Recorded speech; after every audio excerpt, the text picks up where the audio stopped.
to SpaceX. So step 2.9 is complete. Dragon cabin config for departure is complete.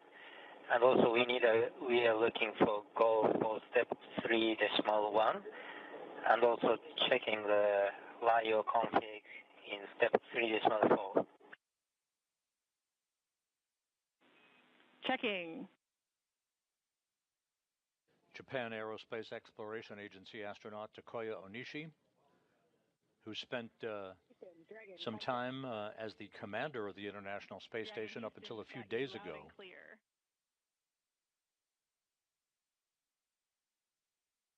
We have you loud and clear now, too. Thank you. And SpaceX Dragon, come check.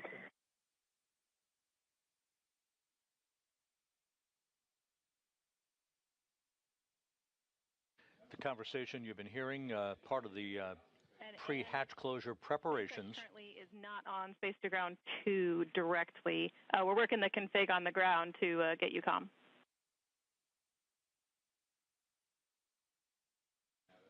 You heard the voice of spacecraft communicator Tess Caswell here in Mission Control. We have seats 2 and 3 seated and in seats 1 and 4 working on steps 2 and 3, or correction 3 of 2.103.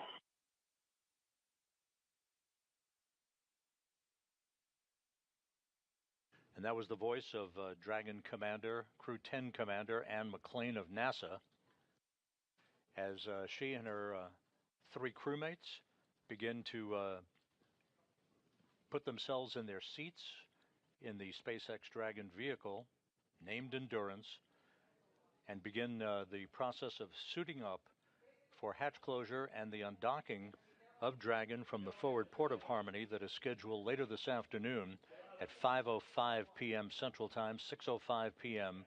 Eastern Time.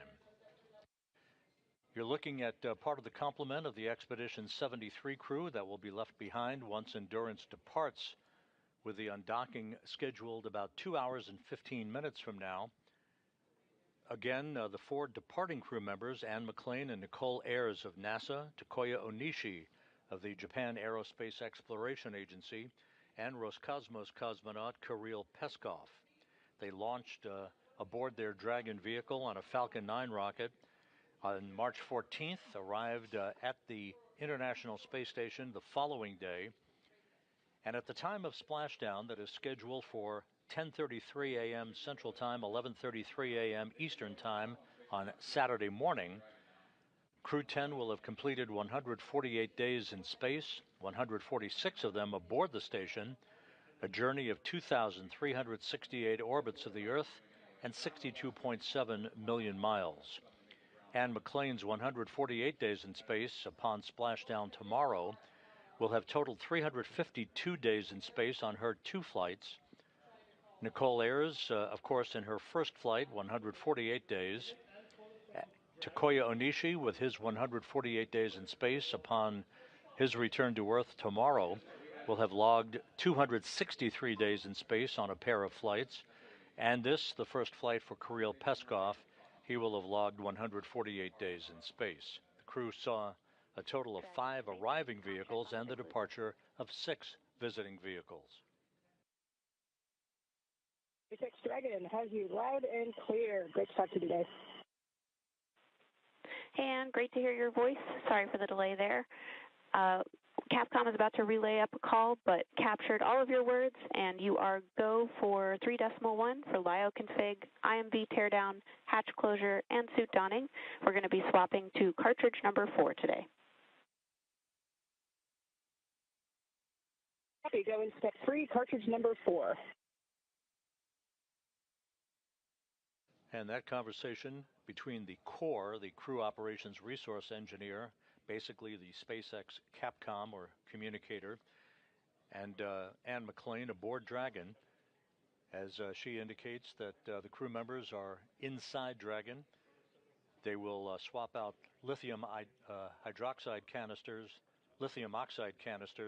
that are used for the scrubbing of the air to remove carbon dioxide from the atmosphere on board the Dragon during its free flight away from the International Space Station.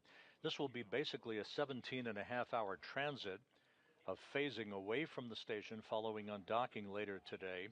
until the time of the deorbit burn for Dragon that is scheduled for Saturday morning at 9:39 and 47 seconds a.m. Central Time, 10:39 and 47 seconds a.m. Eastern Time.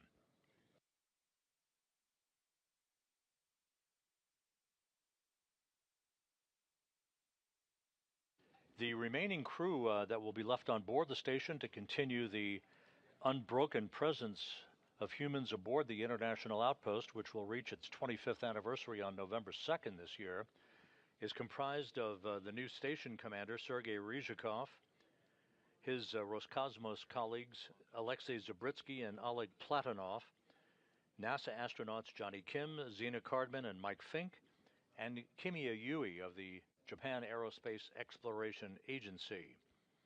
Ryzhikov, Zabritsky, and Kim launched back in September on the Soyuz MS-27 spacecraft from the Baikonur Cosmodrome in Kazakhstan.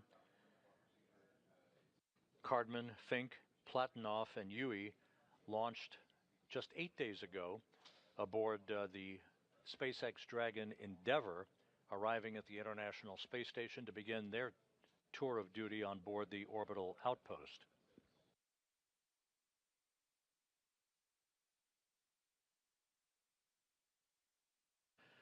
A good view, once again, from external cameras on the International Space Station of the docking interface between the forward port of Endurance on the left and the pressurized mating adapter on the forward end of the Harmony module and the U.S. segment of the International Space Station. The cone-shaped object at the top of your screen is the nose cap on the Dragon itself, which will be closed prior to Dragon's re-entry back into the Earth's atmosphere on Saturday. After waving off the undocking of Dragon because of weather conditions off the coast of California, a final weather briefing was conducted this morning by NASA and SpaceX managers. The weather conditions were carefully evaluated and determined that winds at the splashdown site off the coast of California are and will be within limits tomorrow morning. SpaceX Dragon on big loop for Lyo. Go ahead, Dragon. We're with you on the big loop. Hey, Lyo cartridge number 4 has been installed in active slot at GMT 1955. We copy. Lyo cartridge 4 installed in active slot at 1955. And once again, Takuya Onishi confirming with SpaceX flight controllers in Hawthorne that the air scrubbing canisters have been installed aboard Dragon to help with the scrubbing out of carbon dioxide during Endurance's free flight away from the station through the time of entry and splashdown on Saturday morning. The countdown clocks here in Mission Control are counting towards the command that will be issued 2 hours, 3 minutes, and 30 seconds from now for the retraction of an umbilical that is basically a power and telemetry cable that has provided power to Endurance during its 5 months attached to the forward port of the International Space Station. Once that umbilical retracts, the command that will previously be issued begins the opening of 2 sets of hooks, 6 hooks for each set, that have held Endurance firmly in place to the forward port on pressurized mating adapter number 2 on the forward end of the Harmony module. Once those hooks are opened later today, there will be the first of 2 undocking burns, as they are called. The first for 1.5 seconds to begin the physical separation of Endurance from the International Space Station. The second burn of 5 seconds in duration will accelerate that opening rate and lead to the beginning of 4 so-called departure burns, which will increase the phasing away from the station for Endurance to a safe distance for the deorbit burn that is scheduled for Saturday morning.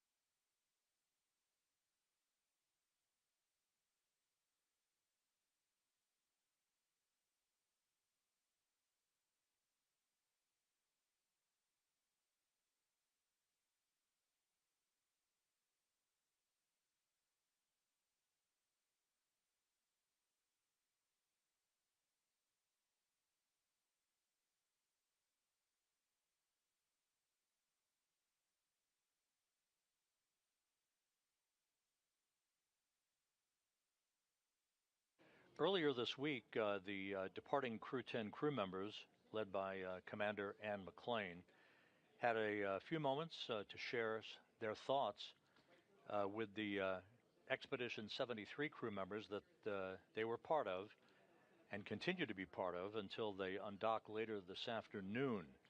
That all led into a change of command ceremony in which Takuya Onishi of the Japan Aerospace Exploration Agency handed over station command to Sergei Ryzhikov of Roscosmos.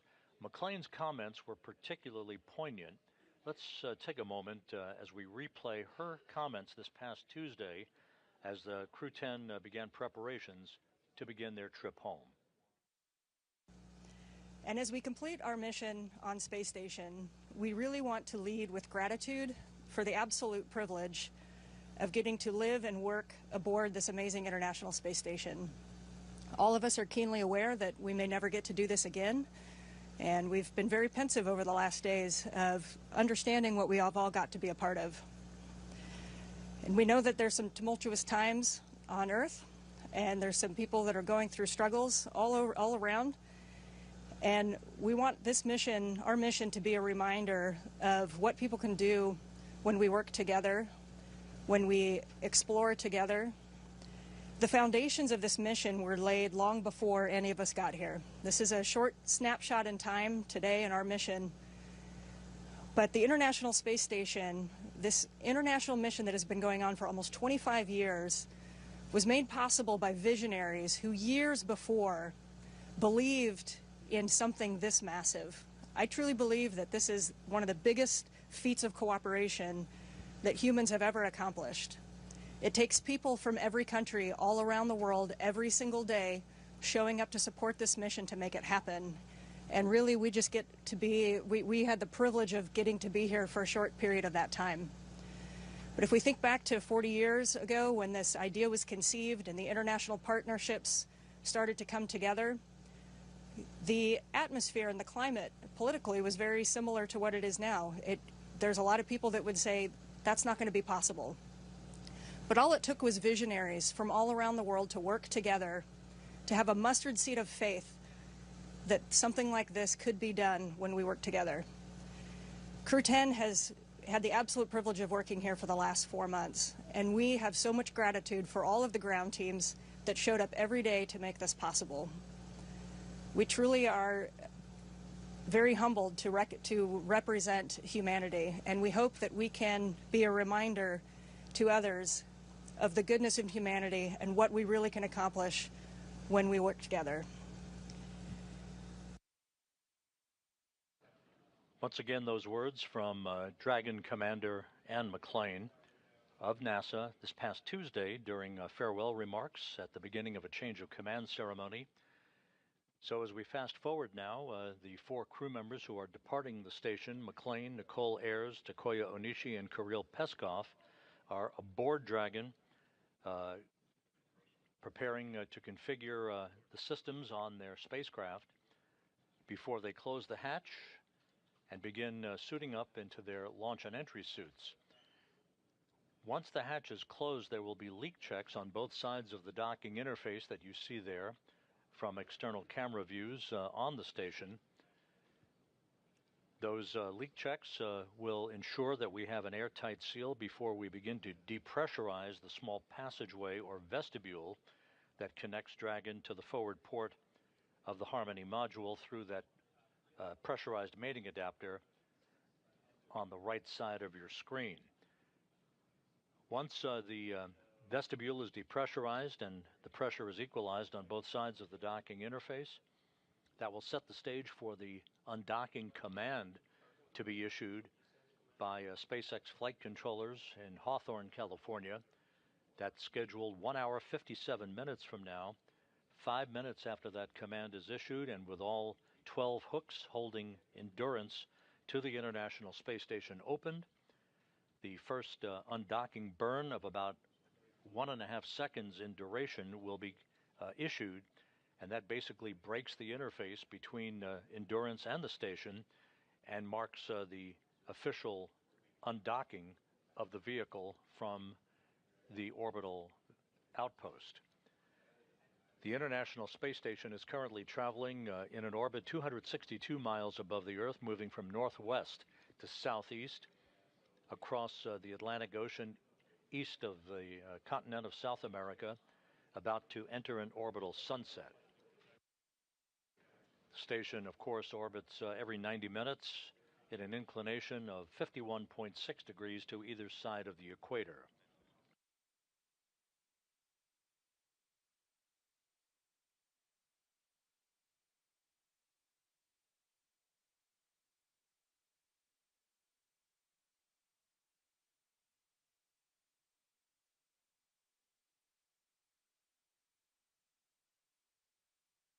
We now have received confirmation that the hatch on Endurance is closed, so we'll mark that at 3:04 p.m. Central Time, 4:04 p.m. Eastern Time. Again, the hatch closed to the Dragon Endurance.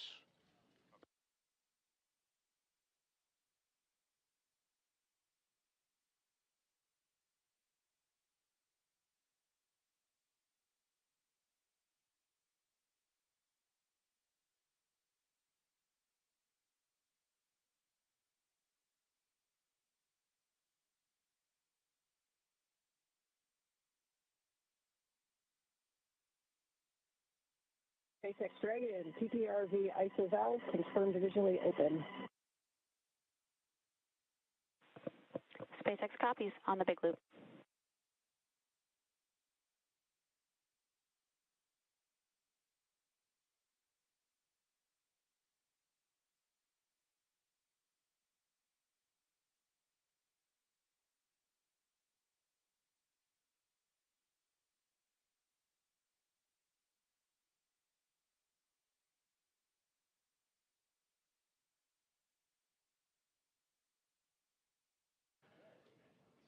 And this view inside the Dragon Endurance, with the hatch to the International Space Station's Harmony module having been closed through pressurized mating adapter number 2.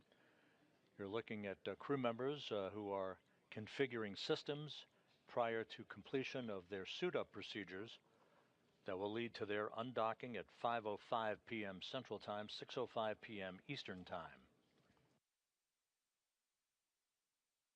Again, this is a 17.5-hour transit away from the station to a splashdown site off the coast of California on Saturday morning.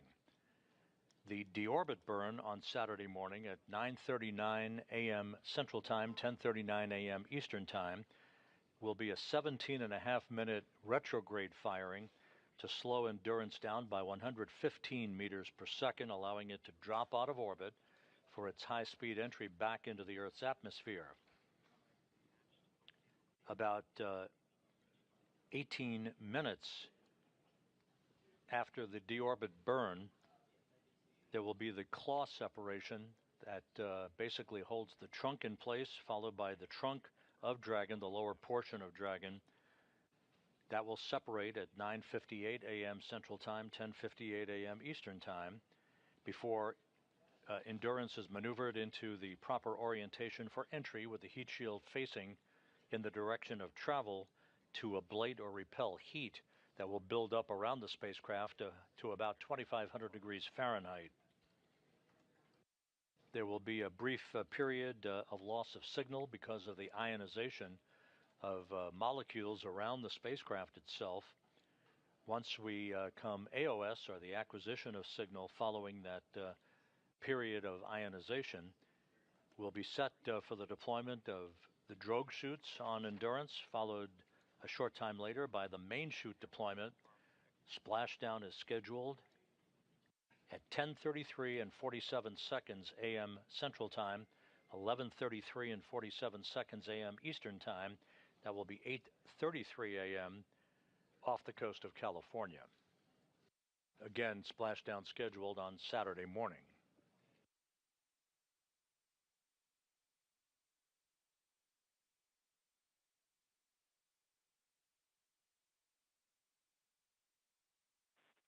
Dragon SpaceX on the big loop. Control of cabin air temperature via 4.080 is allowed until pre-chill. Note that the hex is currently configured for maximum cooling.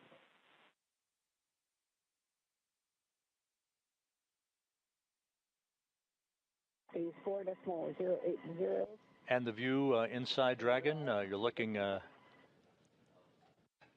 the crew members who are completing their suit-up procedures. On the very right side of your screen is Takuya Onishi and Kirill Peskov. Already in their seats, Nichole Ayers and the Dragon commander, and McClain.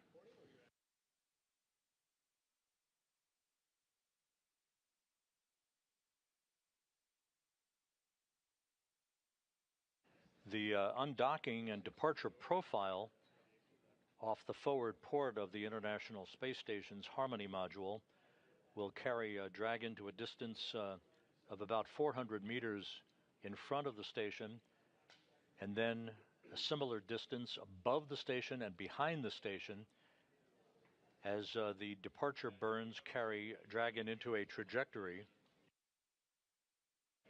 that will result in it phasing away from the International Space Station over the course of about 17 hours prior to the deorbit burn that will ultimately bring Endurance home. Once again, the mission will wrap up tomorrow morning, with CREW-10 having spent 148 days in space, 146 of them aboard the station, a journey of 2,368 orbits spanning 62.7 million miles.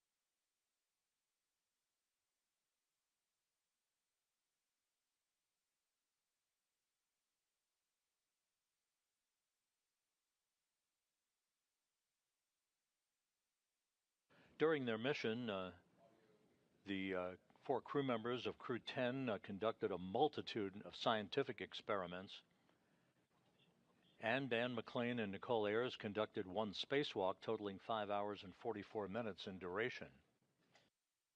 This will be the 4th time that a Dragon will have splashed down off the coast of California.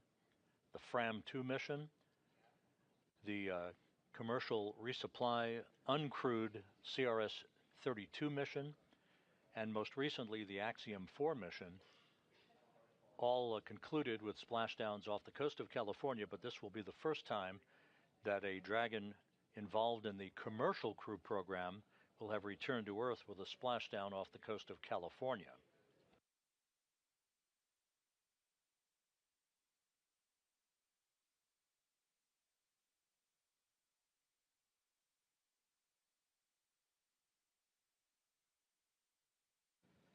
And in the near field of view, Roscosmos cosmonaut Kirill Peskov completing his suit up and his strap in to his seat.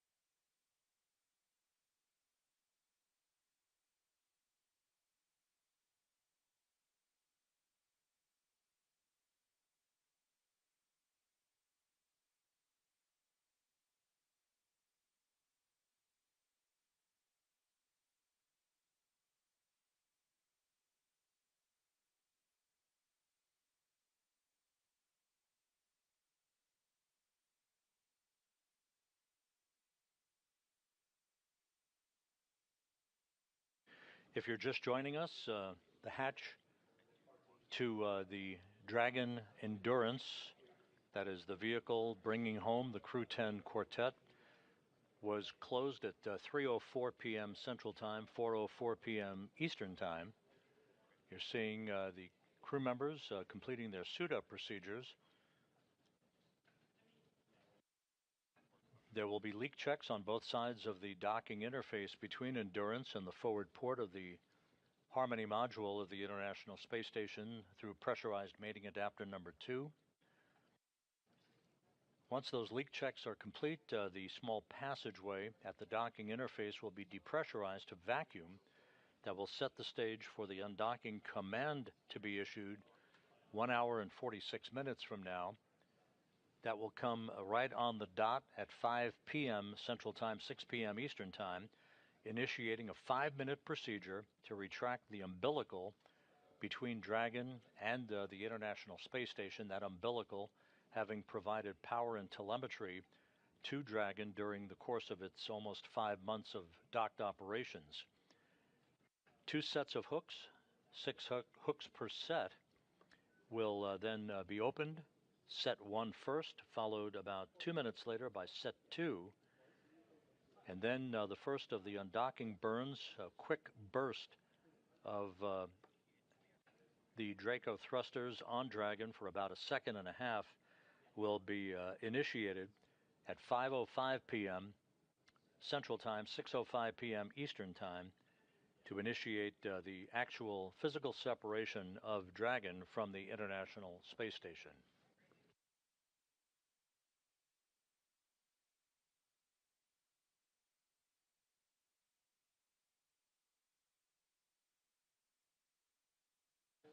While we have a handover in our downlink video from the station through our tracking and data relay satellite system, you're looking at Flight Director Allison Bollinger on the right side of your screen, joined to her right by spacecraft communicator Tess Caswell, who has been talking to both the departing Dragon crew and the Expedition 73 crew, who remain on board the complex.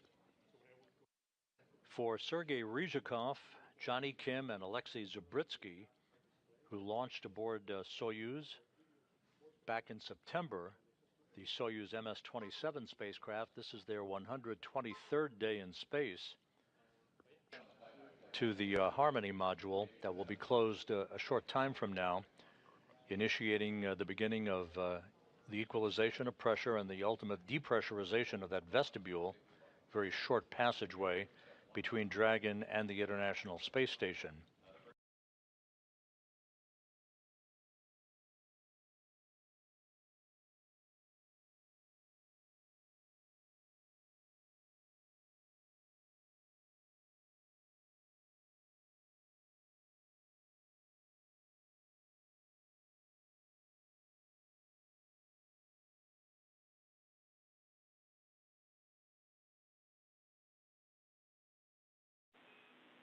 Dragon Houston on 2.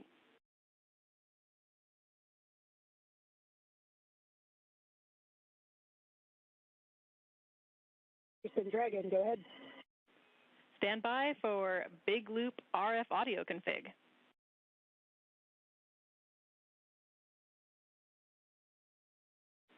And we expect this to cause approximately a 2-minute dropout in audio with MCC.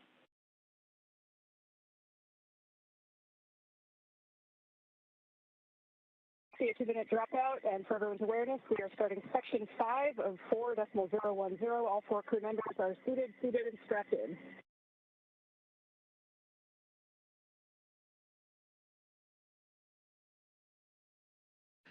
That conversation referencing the Big Loop, that is the interconnected communications channel that ties the space-to-ground loop aboard the International Space Station with the communication system aboard Dragon, and which will remain in play until Dragon departs the so-called approach ellipsoid, which is basically a racetrack boundary outside of which the integrated operations between Mission Control here in Houston and the SpaceX Mission Control Center in Hawthorne, California is conducted.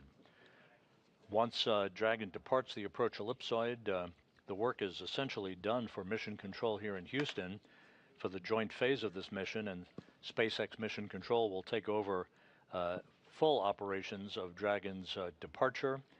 It's back away and phasing away from the International Space Station all the way through splashdown on Saturday morning off the coast of California.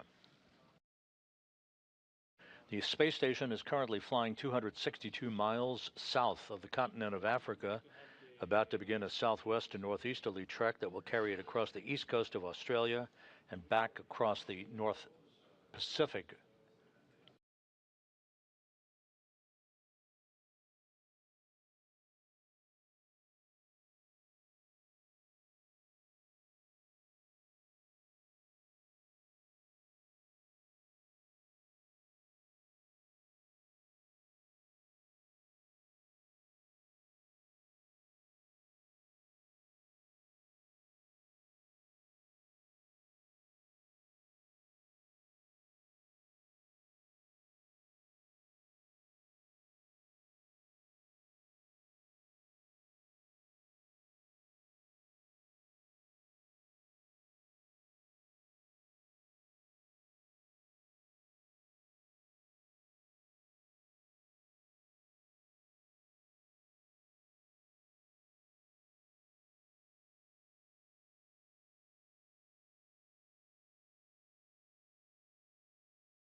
And as you can see on the left side of your screen, the hatch is now closed on the station side of the docking interface.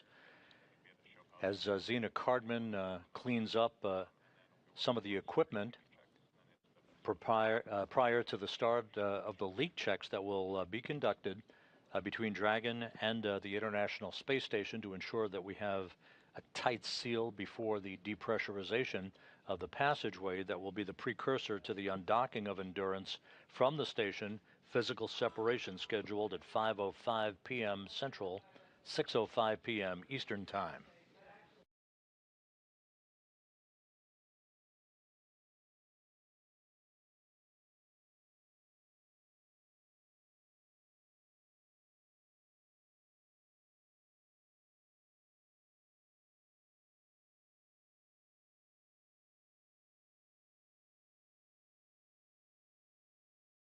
The communications loops have now been properly configured according to flight controllers here in Houston. Dragon on the big loop.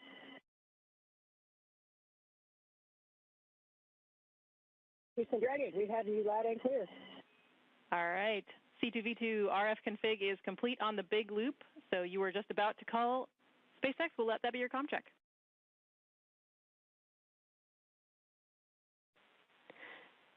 And Dragon, SpaceX has you loud. Thanks, Tess. Thanks, Cronus. SpaceX Dragon, we are complete with.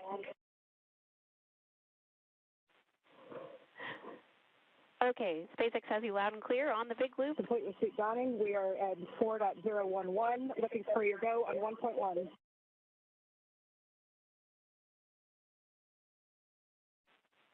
Dragon, you are go to begin suit leak check procedure 4.011.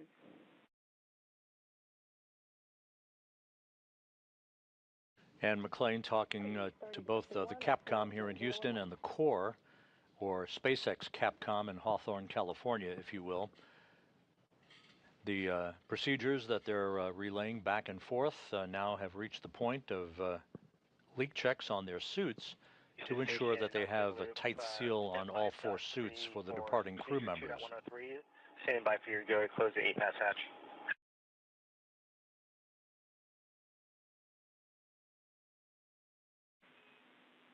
And Johnny, before we give you that go, we'd like to confirm that you saw no damage or debris in your inspection in 5.2.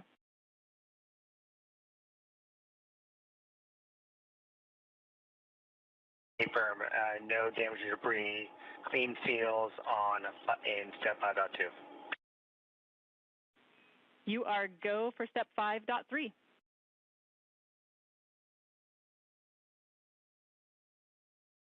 Work.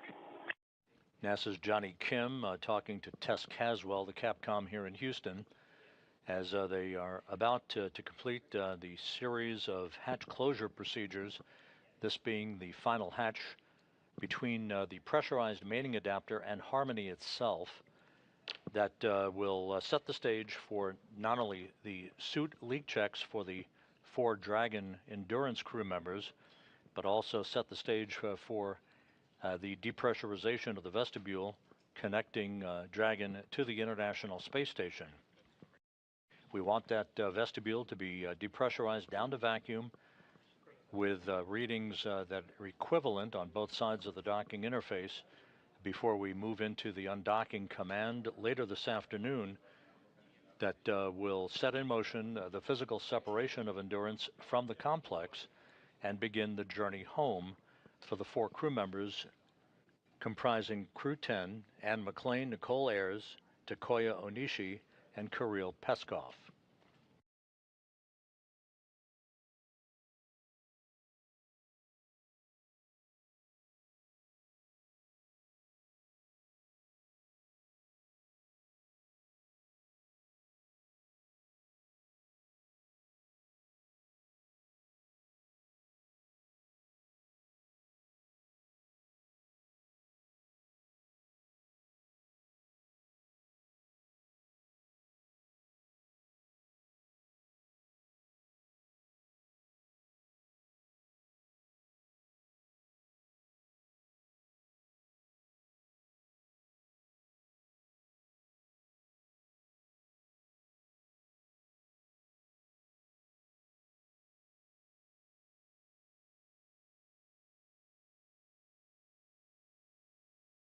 That's Dragon on the big loop, step 2.2, ready to pressurize.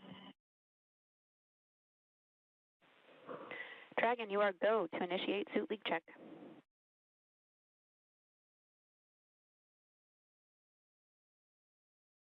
Copy, go.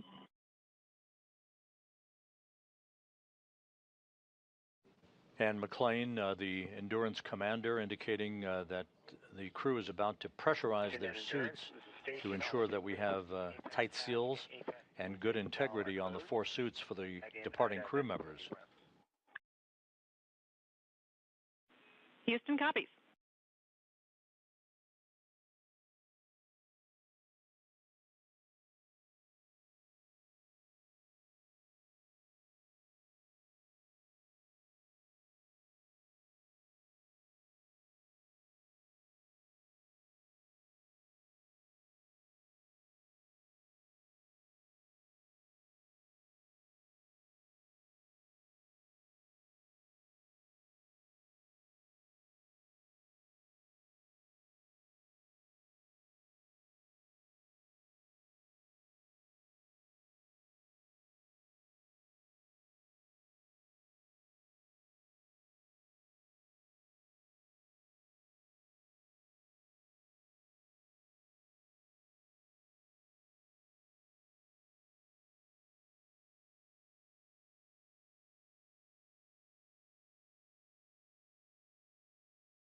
Leak checks underway for the 4 suits. About 1 minute left before we should hear from SpaceX that we have 4 good suits.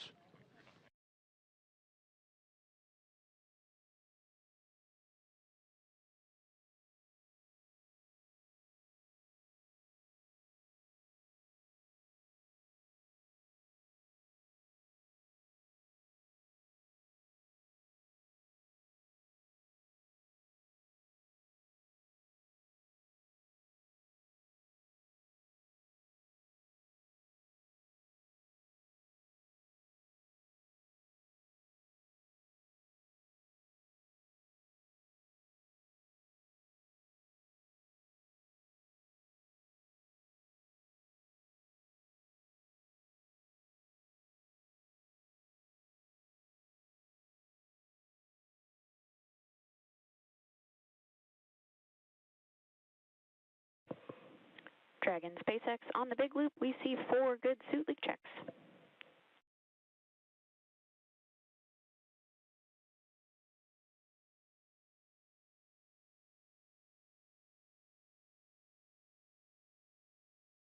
Copy. Good suit leak check. And as you heard in that communications, 4 good leak checks performed on the suits being worn by McClain, Nichole, Ayers, Takuya Onishi, and Kirill Peskov, with their crew members who soon will be departing the International Space Station, all buttoned up now, conducting final pre-departure preparations. We will point towards our next broadcast that is coming up at 4:45 p.m. Central Time, 5:45 p.m. Eastern Time, when we here in Houston will be joined by our colleagues in Hawthorne, California at SpaceX Mission Control for the undocking of Endurance from the International Space Station and the beginning of the trip home for the CREW-10 crew members. So again, the hatch is closed, the suits have been verified to be airtight, and the stage is set for the departure of CREW-10 from the International Space Station about 1 hour and 34 minutes from now. With that, we'll sign off this broadcast, and we'll be back with you in about 1 hour and 15 minutes for the undocking of Endurance from the International Space Station. In the meantime, this is Mission Control Houston.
Density is not going to make it into the atmosphere and intact onto the Earth, okay? So you would have an airburst, for example. Whereas if you have a really dense object like this iron meteorite, it'll punch right through the atmosphere, even if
3, no one's run left.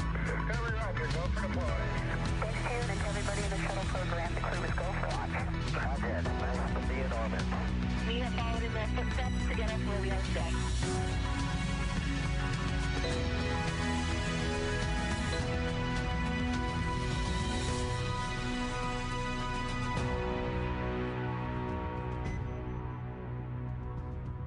It's Friday, August 8th, and we're joining you today from SpaceX in Hawthorne, California. We're following along with the Dragon Endurance spacecraft as we await CREW-10's departure from the International Space Station. Right now, we're expecting that process to begin shortly after 3 p.m. Pacific and 6 p.m. Eastern.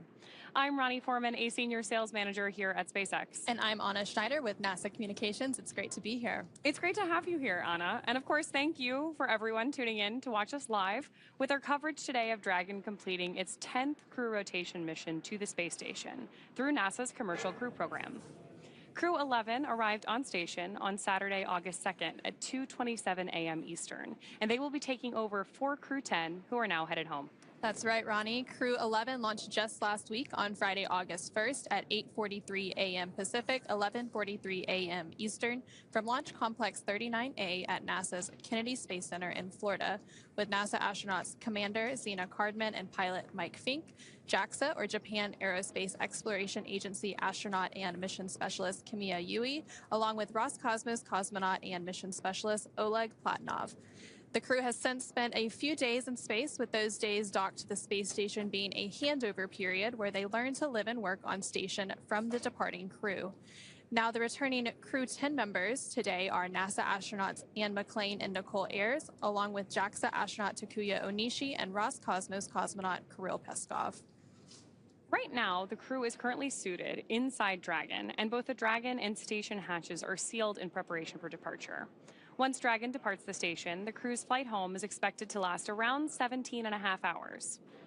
Shortly after separation, Dragon will use its Draco thrusters to carefully move away from the station and complete a phasing burn that will prepare it to re-enter the Earth's atmosphere. Following phasing, Dragon will complete deorbit, re-entry, and splashdown.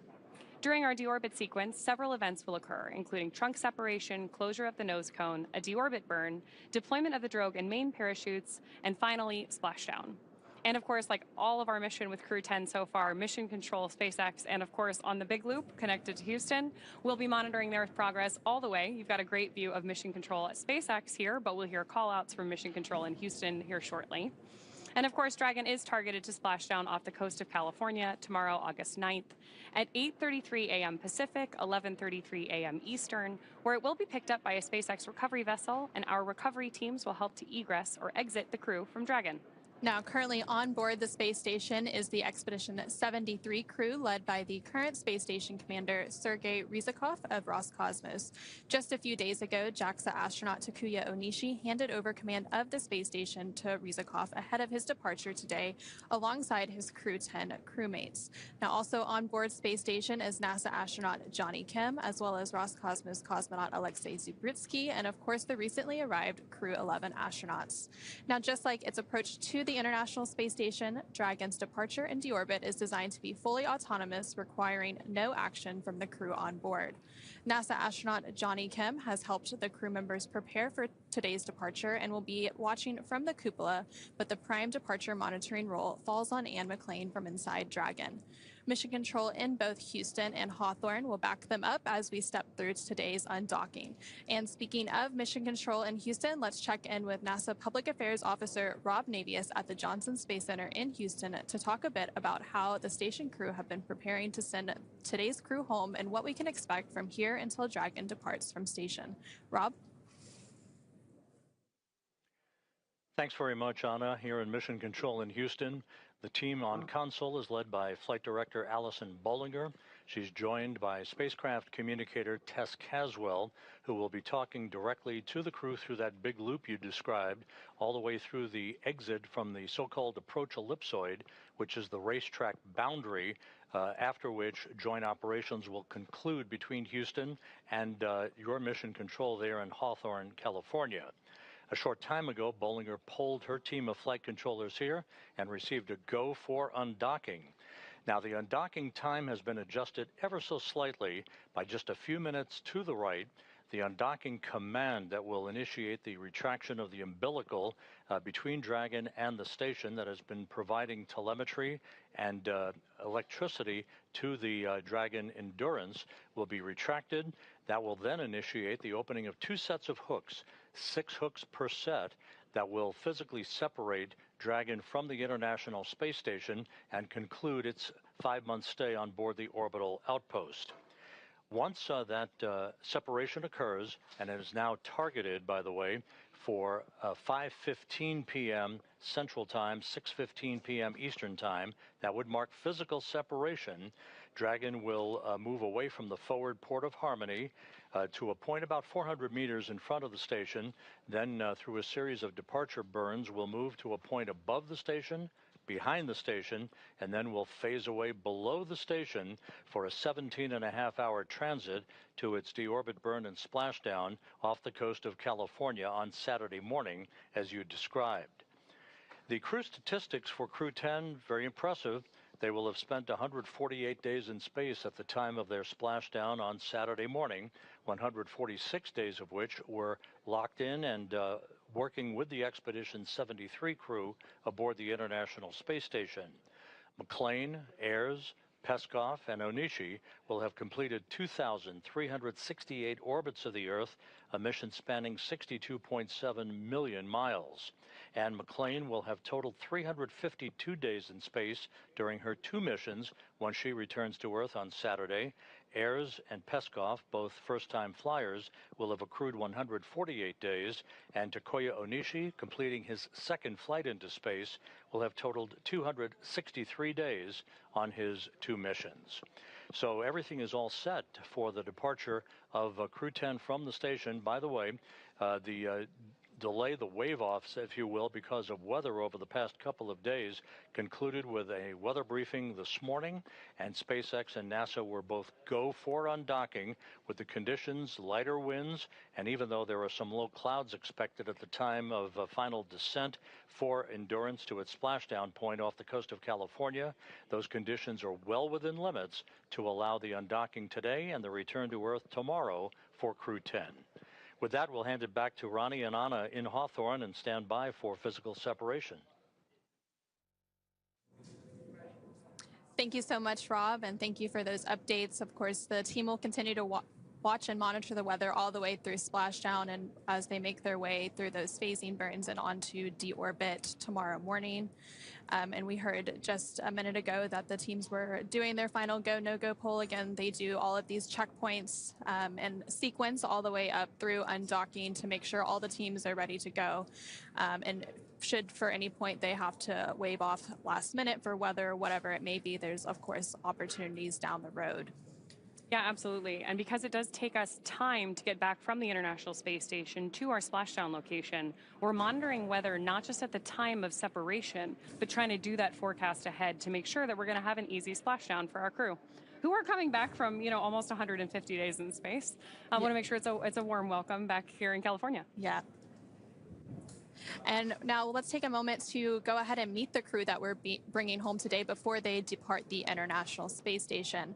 So first up, we have NASA astronaut Anne McClain, who is your CREW-10 commander.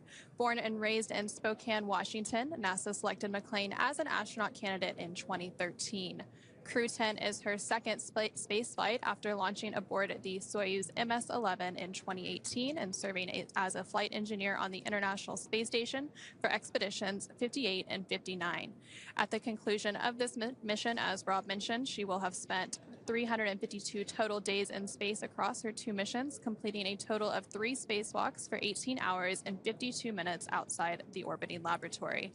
McClain is a West Point graduate and a colonel in the U.S. Army. She's a highly decorated Master Army aviator and has more than 2,000 flight hours in 20 different aircraft. McClain is also an avid rugby player and a former member of the USA Rugby Women's National Team, and she currently lives in Houston, Texas. The pilot for CREW-10 is NASA astronaut Nichole Ayers. CREW-10 is her first spaceflight. A major in the U.S. Air Force and the first member of NASA's 2021 astronaut class named to a crew. Following this mission, Ayers will have logged 148 days in space, completing 1 spacewalk for a total of 5 hours and 44 minutes outside the space station. Ayers is a graduate of the U.S. Air Force Academy. Dragon SpaceX on the big loop. Final reconfigurations for undock are complete and nominal. Ground is go for undocking. Undock sequence start time is 22:10.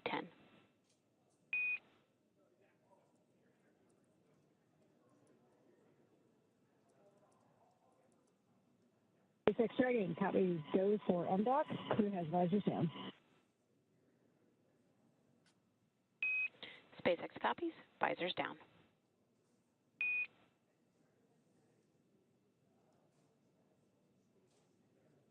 We heard a little bit of chatter there between mission control here in SpaceX communicating with our crew on board. And we've got confirmation that visors are down. What we're doing right now is getting the crew into their fully suited up, ready to depart configuration, because we want to make sure that for all of these dynamic phases of flight, we have them safely inside their spacesuits. So with that, let's take it back to our crew. We were just discussing mission pilot Nichole Ayers, who is a graduate of the U.S. Air Force Academy in Colorado Springs, Colorado. She has served as an instructor pilot and mission commander in the T-38 Adair and F-22 Raptor, leading multinational and multi-service missions worldwide. She has more than 1,400 total flight hours, including more than 200 hours in combat. Ayers has a twin and was born in San Diego, California. And this is also the second mission to the space station for JAXA, or Japan Aerospace Exploration Agency astronaut Takuya Onishi, after launching aboard the Soyuz MS-01 mission in 2016 and spending 113 days in space as a flight engineer for expeditions 48 and 49. Following CREW-10, Onishi will have logged a total of 263 days in space. Onishi received a Bachelor of Engineering in Aeronautical and Space Engineering from the University of Tokyo and soon embarked on a career in aviation with All Nippon Airways in Tokyo.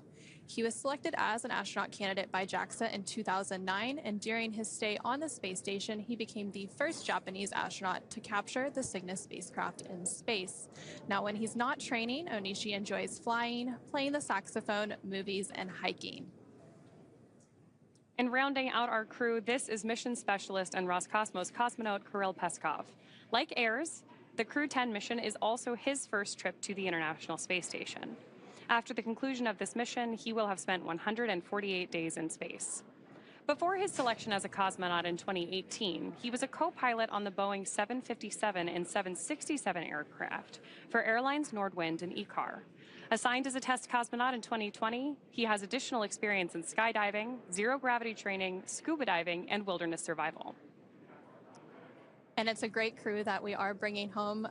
Of course, now on your screen, you can actually see a look inside Dragon. That's looking over the shoulders of the pilots and commanders. So Nichole Ayers and McClain there in the center. They're all suited up and getting ready for today's departure. Again, we're just over about 10 minutes away from the undock command, and once that undock command is sent, it takes about 5 minutes to then have that physical separation from station, which will then mark the conclusion of their stay aboard the International Space Station as they make their way home to Earth. And just a few minutes ago, when we were introducing you to the crew, we heard some of those comms. Again, those comms were on what is known as the big loop. So that's that integrated communications loop that includes the team here in Mission Control in Hawthorne, as well as the Mission Control team in Houston, along with the space station crew with Expedition 73 aboard and the Dragon CREW-10, who is departing today. It basically allows all of those teams to be working in tandem and talking on one integrated communications loop. So throughout today's departure activities, that is where we will be hearing those communications between the ground and the station and crew aboard. And right now, the International Space Station and Dragon are orbiting about 260 statute miles above Earth, crossing the southern Indian Ocean.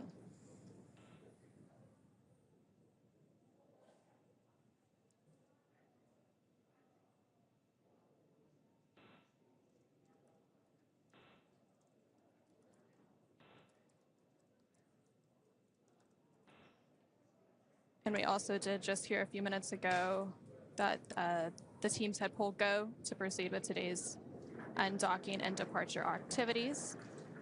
So again, we are just standing by for that undocking command here in just about 10 minutes.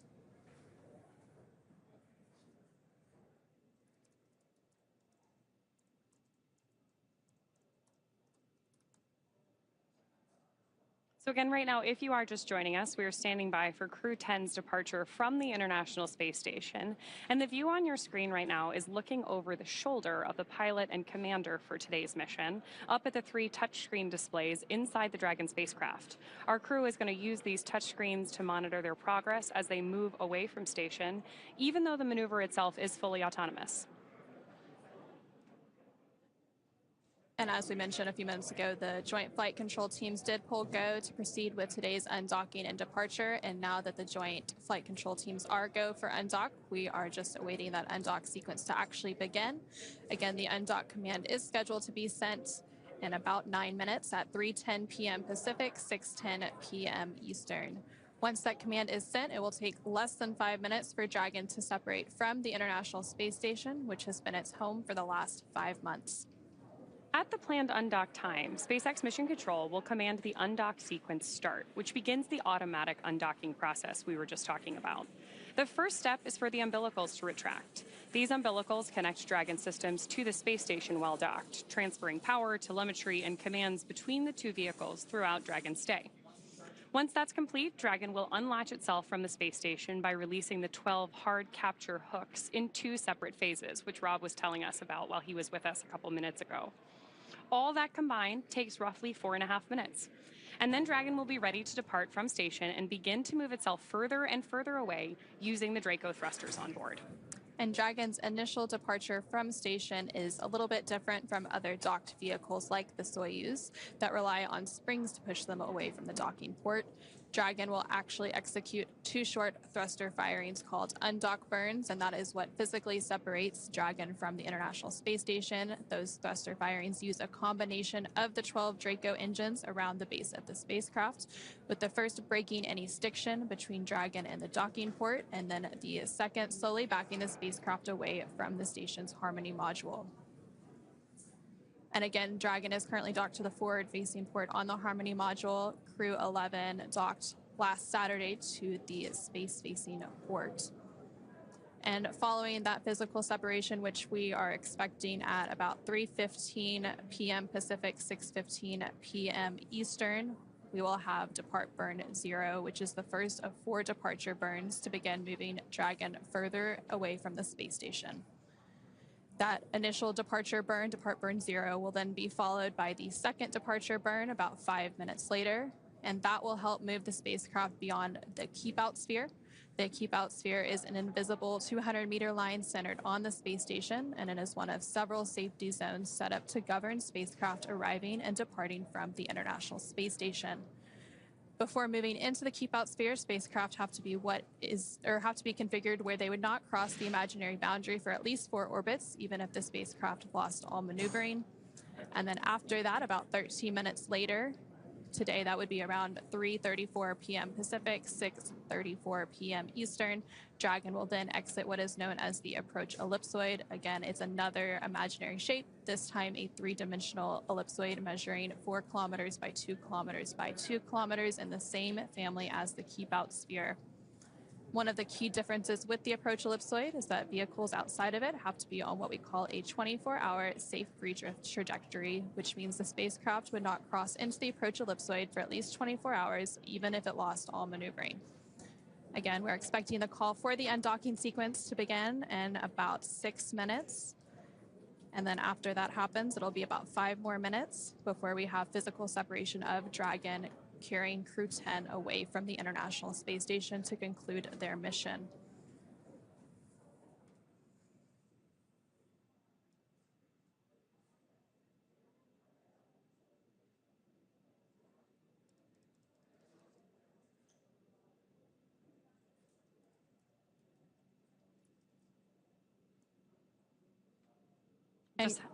Just had a shot a second there of our crew on board working through some final checklists, preparing for that undocking sequence start.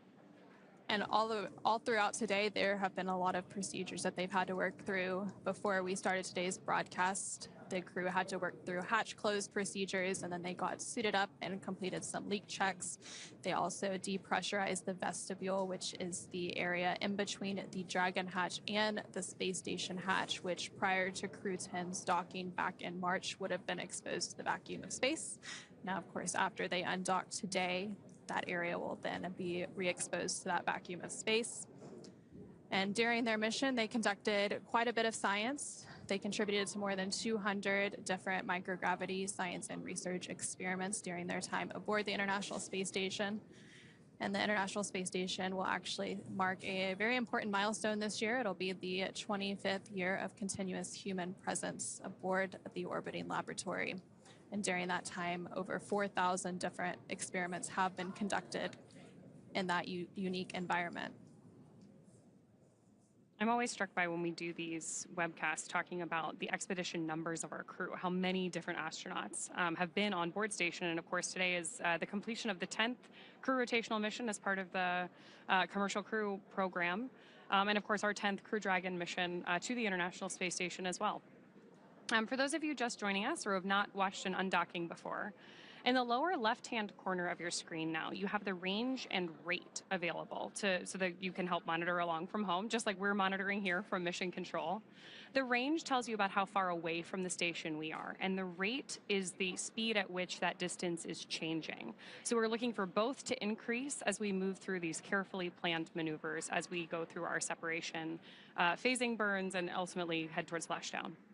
And what's really interesting about undockings and dockings is that both vehicles are actually traveling at about 17,000 miles per hour. So if you think about it, the relative rate seems small and it seems like they're going so slow when you're watching it on TV, but it's really, they're going very fast, and they orbit about 260 statute miles above Earth. So as Dragon makes its way back to Earth, it of course has to lower down so that it can re-enter Earth's atmosphere, again targeting that splashdown early tomorrow morning around 8:33 a.m. Pacific. And we're now just about 3 minutes away from that undock command, which will be sent to Dragon from the ground, and that will then command the umbilicals to retract, and those umbilicals provide power between Dragon and the space station, and those were initially attached when Dragon docked to the International Space Station back in March. So then after the umbilicals retract, then we will have those hooks begin to drive open, and that will happen in 2 sets of 6. And then once that happens, Dragon will conduct those 2 short thruster firings to physically separate it from station.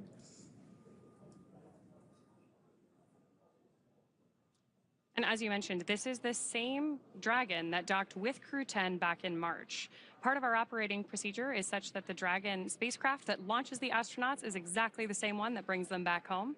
So while our CREW-10 astronauts have been aboard the International Space Station, Dragon has been docked to the ISS as well.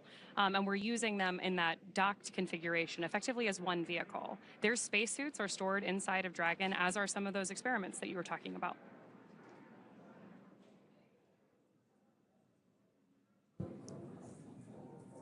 And of course, they had to repack some of those scientific experiments to make their way back to Earth. Again, we're about 1 minute away from that undock command. So as we continue to stand by, let's go ahead and check back in with Rob Navius at NASA's Mission Control in Houston.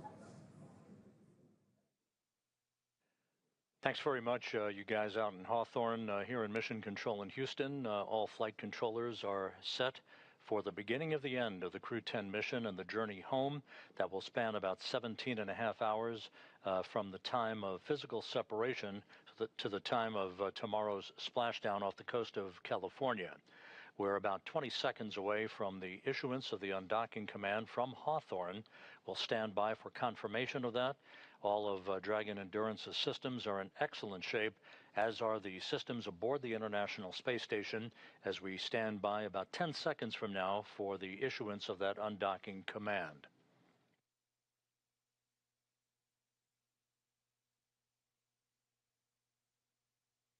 And execution of the command now has been issued. The first step on the road to separation will be the retraction of the umbilical that you just heard a moment ago.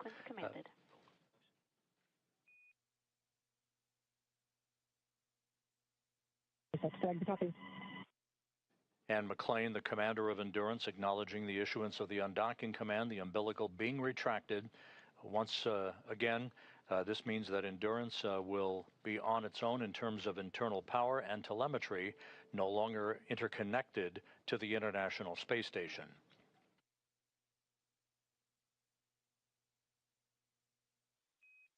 umbilical demate, complete and nominal. And the first set of hooks now traveling. 2 gangs of hooks, 6 hooks apiece, will open in sequential fashion. Hook set number 1 followed quickly by hook set number 2. And then the next step will be that 1.5 second pulse of the Draco thrusters, the undocking burn that will create the physical separation between Dragon and the International Space Station.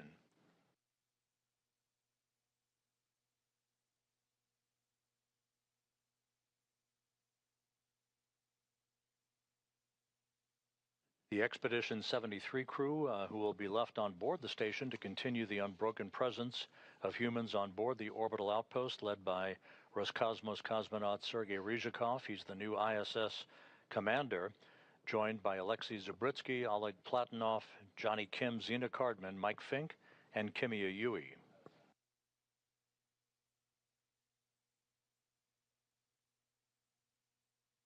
Takes about 5 minutes from the issuance of the undocking command until physical separation, so we'll be standing by to annotate the exact time and location over the Earth at the point of physical separation that will begin the trip home for Dragon Endurance.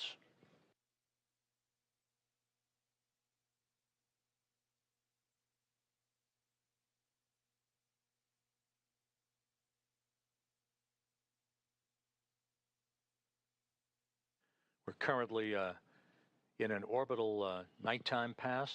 We should be moving into a daylight pass over the southwestern Pacific Ocean a short time from now. The International Space Station traveling from southwest to northeast in an orbit inclined 51.6 degrees to either side of the equator.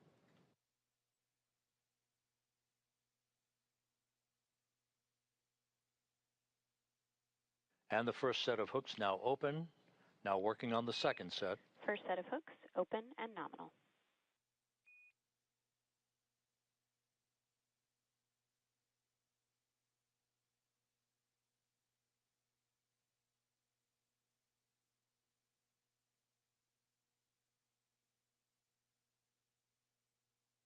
Second set of hooks now driving.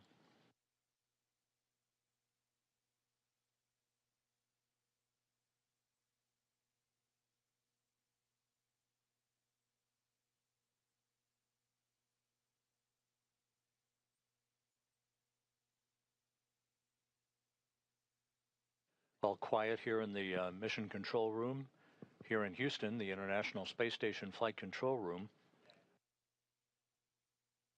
Once the undocking is complete and Endurance is outside of the approach ellipsoid, which will end joint operations between us and the SpaceX team in Hawthorne, the Expedition 73 crew will move into a pre-sleep period and a lengthy sleep period overnight and an off-duty day tomorrow.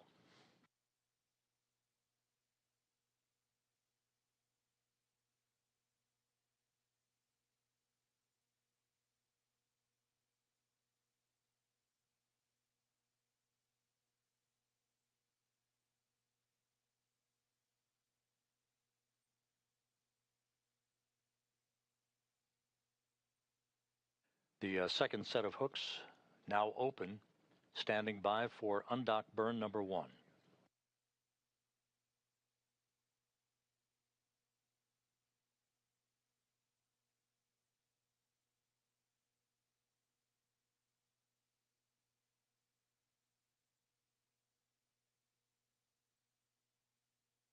Dragon and the International Space Station flying into an orbital sunrise.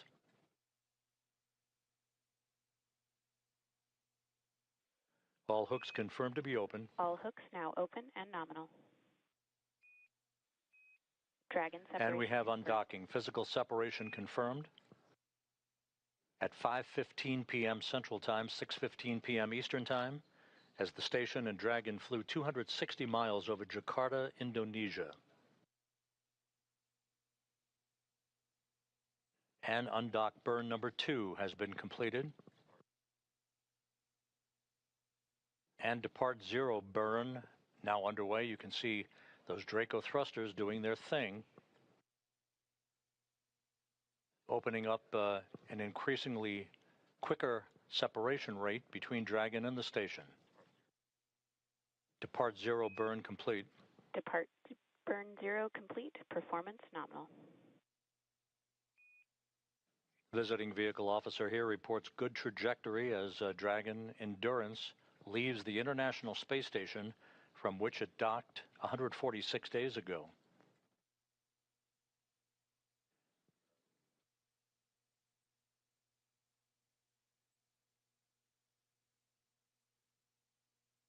We're about 4 minutes away from depart burn number 1. That'll be a 22-second firing of the Draco thrusters to increase the acceleration of Endurance away from the international outpost. Again, physical separation, undocking occurring at 5:15 p.m. Central, 6:15 p.m. Eastern Time, as Dragon and the station flew 260 miles over Jakarta, Indonesia.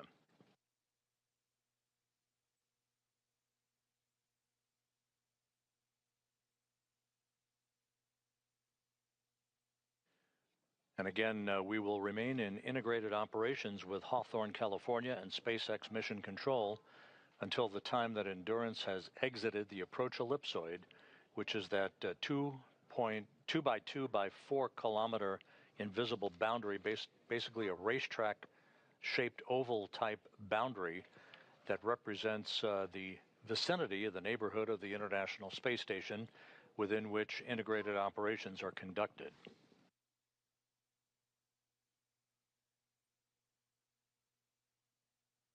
Anne McClain, Nichole Ayers, Takuya Onishi, and Kirill Peskov beginning the journey home that will culminate with their parachute-assisted splashdown off the coast of California Saturday morning.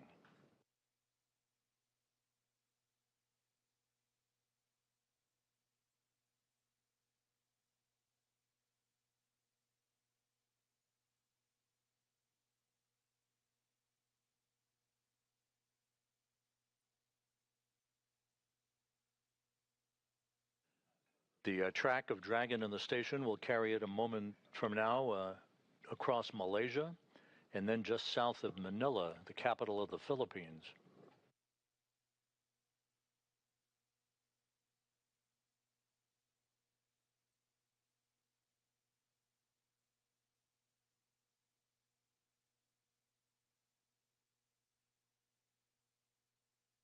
Everything has gone by the book.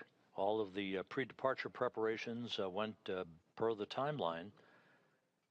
The undocking was deliberately pushed back a few minutes to gain better visibility, communications, and camera views of Dragon as it departed the International Space Station.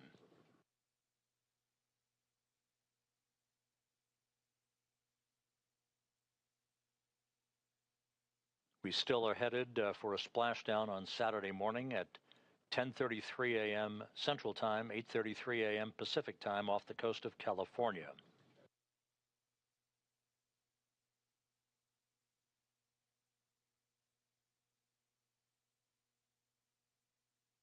This will be the fourth time that SpaceX will have executed a splashdown and recovery off the coast of California, following in the footsteps of FRAM-2, the 32nd commercial resupply mission, a cargo Dragon, and then most recently Axiom 4, but this will be the first time that a California splashdown will have been executed as part of the commercial crew program.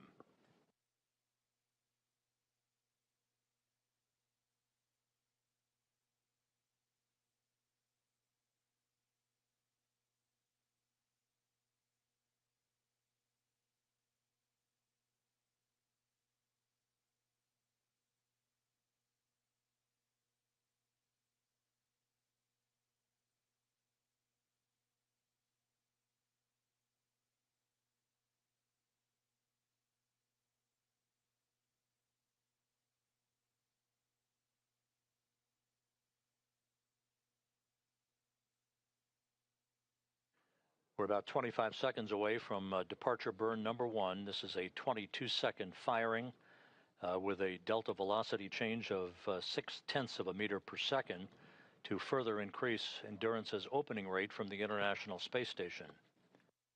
That will be followed seconds later by its exit from the keep-out sphere, the first of these two boundaries within which integrated operations are occurring, and depart burn 1 underway.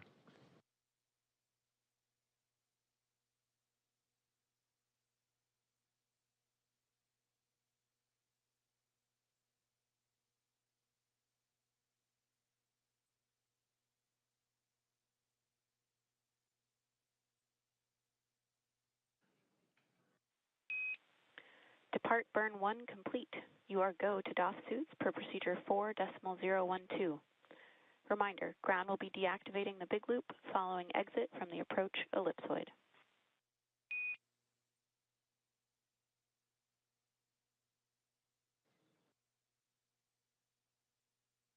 Dragon now maneuvering. Crew-10 copies go to DOF suits. To the ISS crew, Expedition 73 Bravo, it is an absolute privilege to cross paths with you. Good luck in the rest of the mission. Godspeed.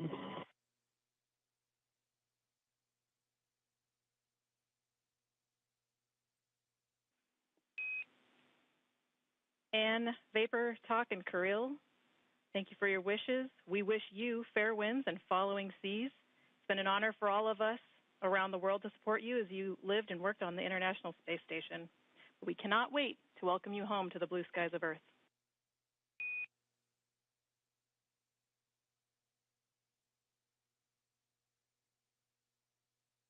Endurance Commander Anne McClain exchanging words with... station on a big loop. Fair winds and following seas. It was a huge honor to work with you all. We're going to miss you, and we can't wait to see you back on Earth.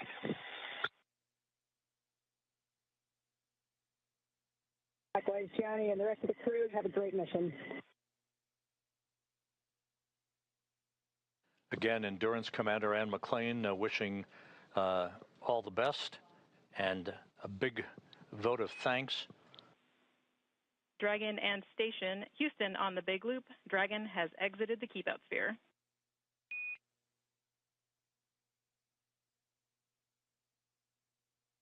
And as you heard, Endurance is now outside of the keep-out sphere. The next milestone will be coming up about 11 minutes from now, and that will be the approach ellipsoid exit to conclude joint integrated operations. And you heard those words from spacecraft communicator Tess Caswell here in Mission Control, as well as NASA astronaut Johnny Kim, who remains on board the station until early December as part of the Expedition 73 crew.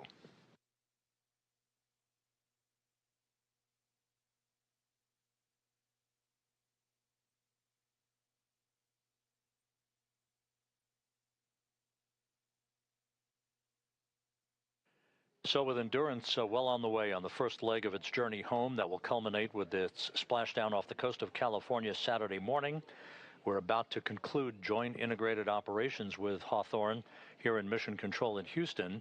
And so with that, we will toss it back to Ronnie and Anna at SpaceX Mission Control in Hawthorne, California.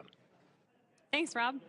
So as you mentioned, we are now waiting for Dragon to exit the approach ellipsoid, or AE, which is another imaginary shape, this time a three-dimensional ellipsoid, measuring 4 kilometers by 2 kilometers by 2 kilometers. As an easy visual, that's roughly like the shape of a football or maybe a rugby ball, which is appropriate given that our commander today is a rugby player. And it's in exactly the same family as the keep-out sphere for operational purposes. One of the key differences with the AE, though, is that vehicles outside of it have to be on what we call a 24-hour safe, free drift trajectory. That means that the spacecraft would not cross into the approach ellipsoid for at least 24 hours. Again, even if it lost all maneuvering for that call-out once we hear confirmation that Dragon is outside of the AE. And then after the Dragon spacecraft crosses the approach ellipsoid, as Rob mentioned, joint operations will end and responsibility for the spacecraft will be handed back to the SpaceX flight control team here in Hawthorne, California. Again, everything continuing to look good with today's departure for Crew-10 from the International Space Station. Dragon is now just under 400 meters away from the International Space Station. And to recap, the hatches between the International Space Station and Dragon were closed earlier today around 1:04 p.m. Pacific, 4:04 p.m. Eastern Time. And since then, the crew has settled in to begin their 17-and-a-half-hour journey back to Earth. The joint NASA and SpaceX teams then pulled go to proceed with undock. Undock was delayed by SpaceX Dragon ComSec and handheld microphone.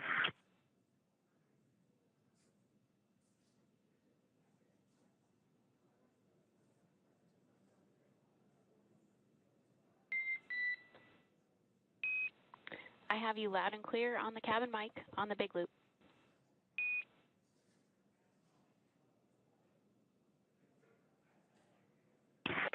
Okay, we can hear you loud and clear.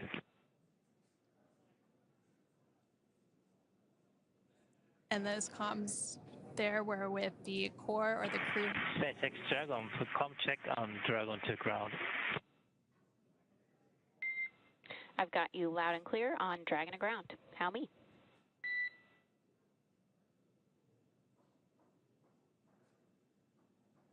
Okay, same. Thanks.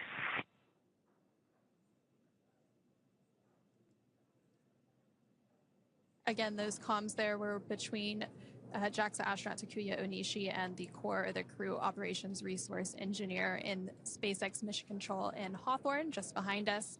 And again, to recap a little bit, the undock command was sent around 3:10 p.m. Pacific, 6:10 p.m. Eastern. This was then followed by umbilical retraction and hooks opening, with that physical separation then taking place at 3:15 p.m. Pacific, 6:15 p.m. Eastern, as the space station and Dragon were traveling 260 statute miles over Indonesia. Dragon has since completed 2 of 4 departure burns and exited the keep-out sphere. Again, that is that 200-meter invisible boundary around the International Space Station. We are now about 5 or so minutes away from Dragon crossing the approach ellipsoid to set the spacecraft and CREW-10 up for their path back to Earth.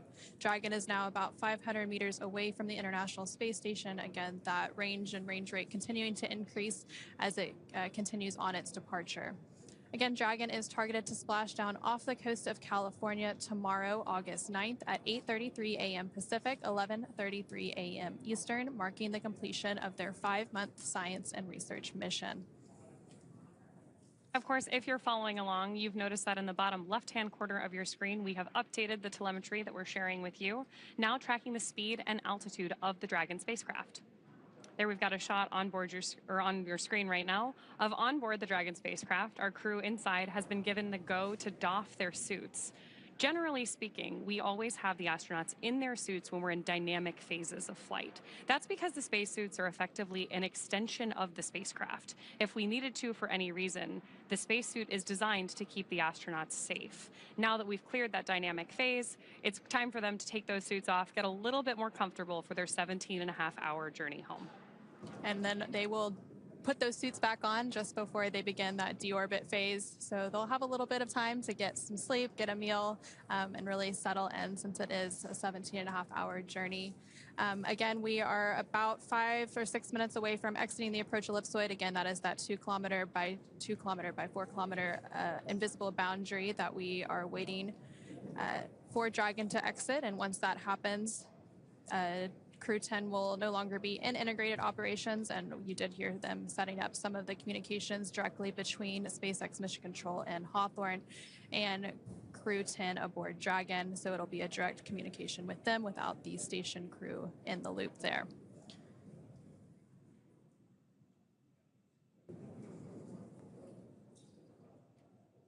And right now, Dragon is about 600 meters away from the International Space Station, as the International Space Station travels about 260 statute miles over the Pacific Ocean off of the coast of Japan. And the International Space Station does go through an orbit every 90 minutes or so. And when we had that undocking, you could see the sunrise. So they were coming into an orbital daytime during that undocking, and that is actually why the undock was delayed by about 10 minutes, just to allow better comms and to get those great views from the International Space Station.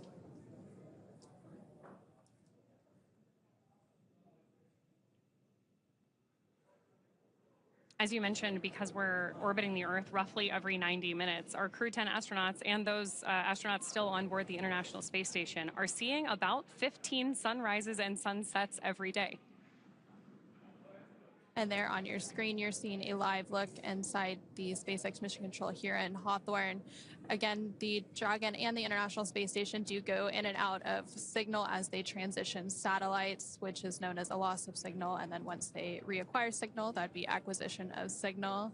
And there you can see a live look of Dragon from the International Space Station. And those cameras on the International Space Station are actually controlled by a flight controller and mission control in Houston known as Cronus. So they actually manually work to follow Dragon during its approach as well as during its arrival and docking, which happened back in March. You can already see, as we get this last glimpse of Dragon as it departs the station, how much smaller Dragon is from these cameras on board the International Space Station. We talked about this a little bit earlier, but even though the rate of separation between these two vehicles right now is smooth and steady, which is exactly how we want it to be, they are both traveling about 17,000 miles per hour, which is a just tremendous amount of speed and energy that we have moving between these vehicles. So it's important that every phase of this process is planned, carefully executed, so that we understand what's coming next.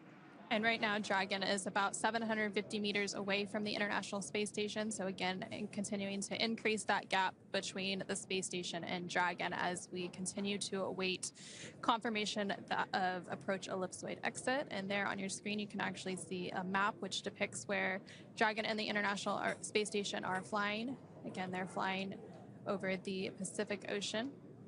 We have kind of the zoomed in view here available on your screen right now, but you can always see our position relative to the Earth in the bottom right-hand corner of your screen. You can see that little light where we have Dragon over, again, the Pacific Ocean.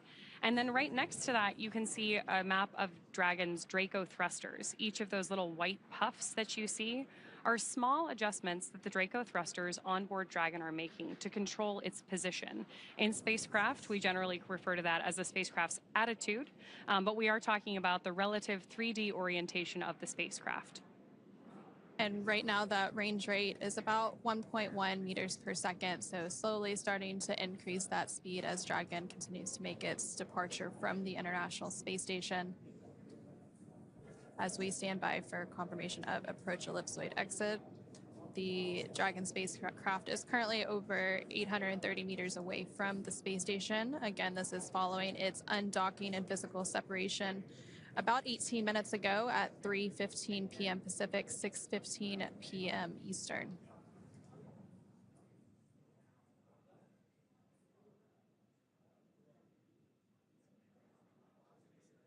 And following the physical separation, which required those two short undock burns, we did have 2 departure burns, and that was the first 2 of 4 departure burns. The depart burn 2, which is the 3rd departure burn, will be coming up about 30 minutes or so after approach ellipsoid exit, and then that will be followed by the final departure burn, depart burn 3, before they get into those phasing burns and then set Dragon up for its deorbit burn early tomorrow morning ahead of splashdown off the coast of California.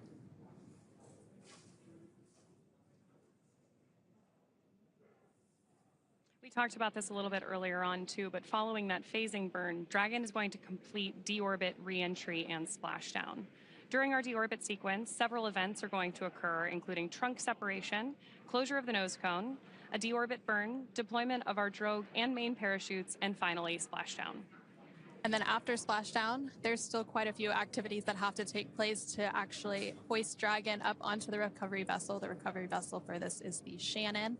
And so the recovery team is getting staged out there. The boat is on its way to the splashdown location, and then there will be a set of helicopters that take the recovery team out to the boats, and they also have 2 fast boats, and so those fast boats will be the first ones out to the splashdown location following that 8:33 a.m. Pacific splashdown tomorrow morning, and they do some initial checks to ensure the safety of the spacecraft before they begin safing it to prepare to lift it up onto the recovery vessel. And of course, once Dragon is on board our recovery vessel, we're going to help the crew egress or exit Dragon. And then we'll also do some quick recovery of the time-sensitive scientific experiments and cargo on board, sending those to different research labs all around. SpaceX on the big loop. Dragon has exited the approach ellipsoid and is on a 24-hour safe free drift trajectory. Configure comm for Dragon aground in preparation for disabling the big loop.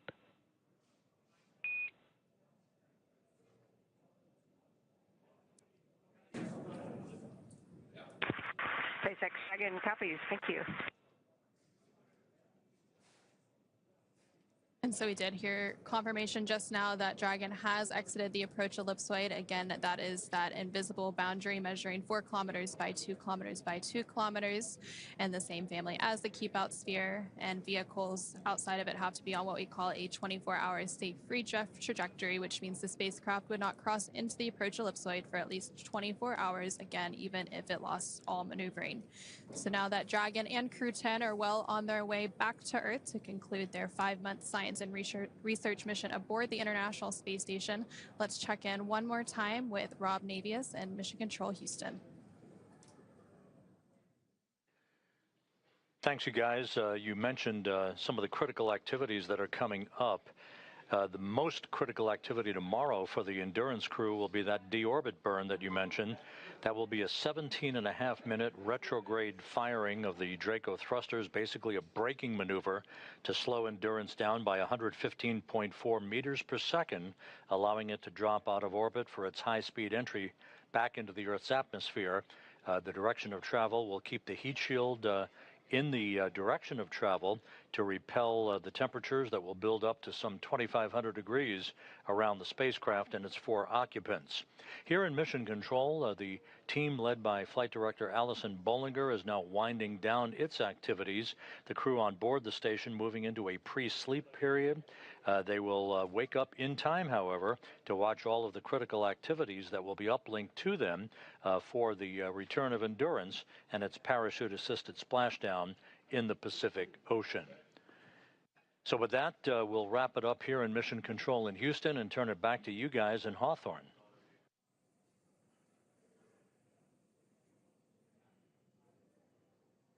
Thanks, Rob.